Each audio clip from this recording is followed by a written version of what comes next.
My family immigrated here in 1976 from Seoul, and I grew up in all parts of Los Angeles, pretty much throughout LA County. The funniest part that I remember was when my parents were packing my bags. They were trying to figure out if there were Korean restaurants here or not. So they were packing all these dry goods into their luggages and everything.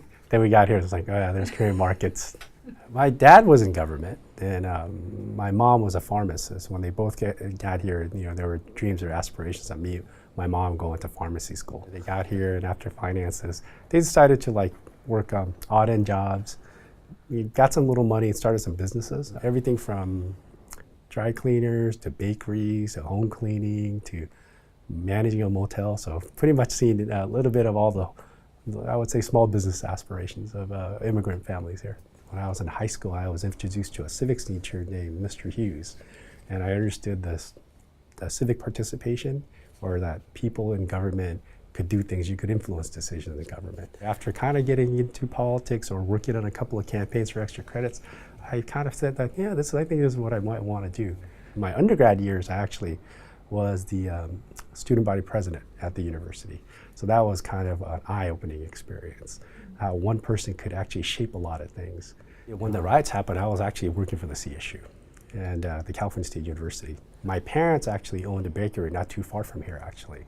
And I still remember this day. It was like 29th is when the verdict came out, and Florence and Normandy kind of erupted. And then most of us, I think, that night kind of went to sleep thinking, yeah, we've seen these things happen, disturbances, and we thought the police would have a handle. Word kind of got out that these unrest and the rioting and the looting was actually spreading from that area all throughout LA City, pretty much the county, actually, and it was headed up to Koreatown, so I was very concerned. So I said, I'm going to go to work, and kind of set my things in place, and called my mom and said, hey, where's Dad? And my mom said, my dad's still at the bakery. What do you mean still at the bakery?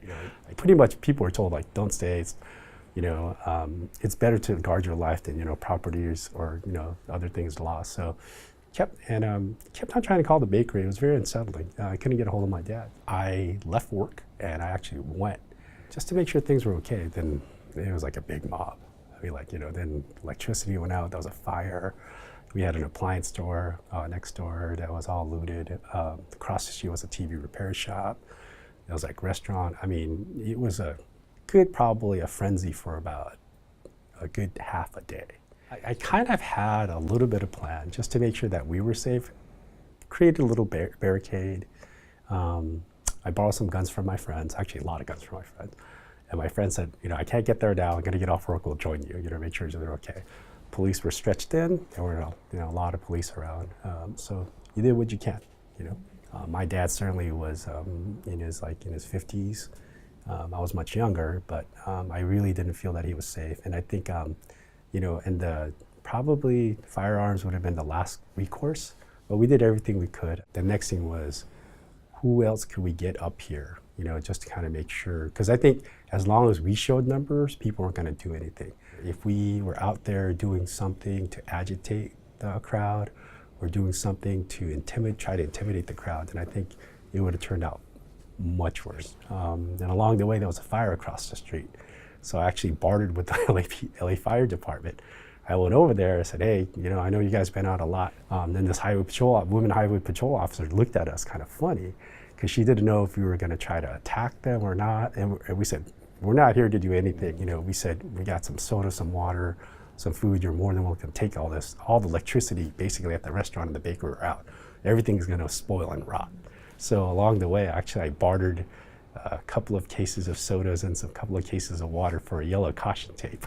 I put the yellow caution tape actually on the entrance to the parking lots.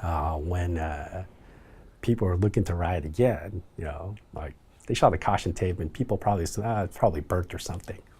A little bit of deception worked. I could reflect on it now. Back then, I think I was just out of sheer fear, just making sure nothing would happen to my dad and to the family business. I also was very angry, actually. I was very angry and disappointed that for all of the emphasis that was placed on public safety, this will quell, this will be done, nothing really happened.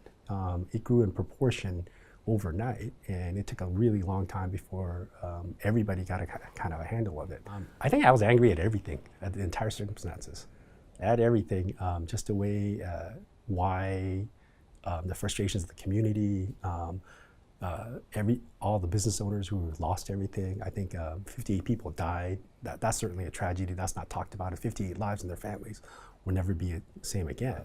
On top of that, there was this kind of immigrant community that became the focus. Were they the cause of what occurred in 1992? And you could say maybe, but I would logically argue, and I would argue that they were not.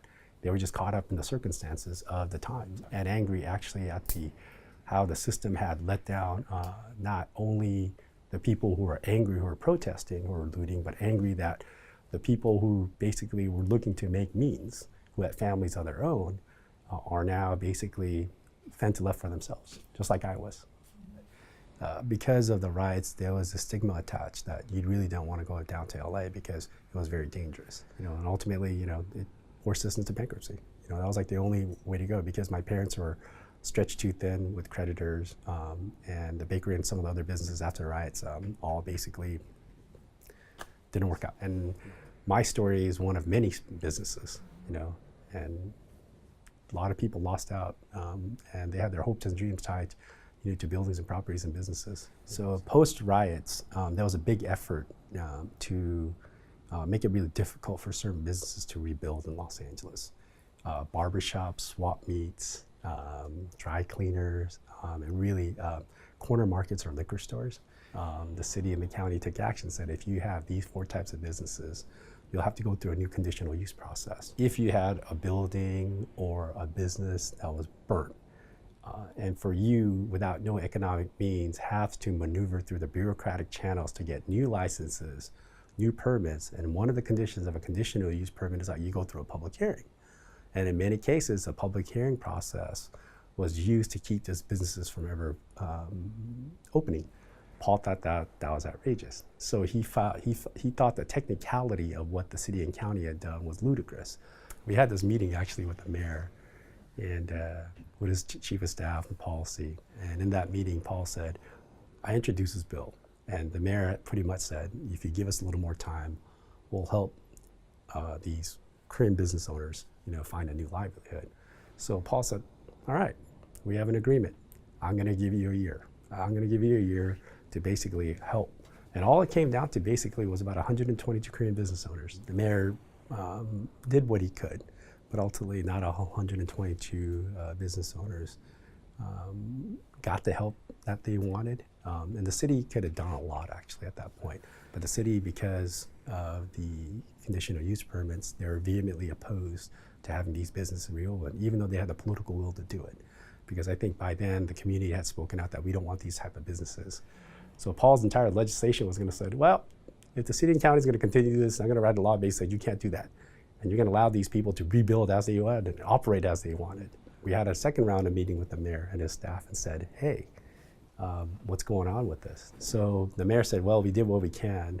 He says, but the agreement that Paul had struck was that these 122 business owners will get taken care of. The mayor didn't deliver, so Paul said, well, you didn't meet up to end your bargain, so I'm going to run the bill.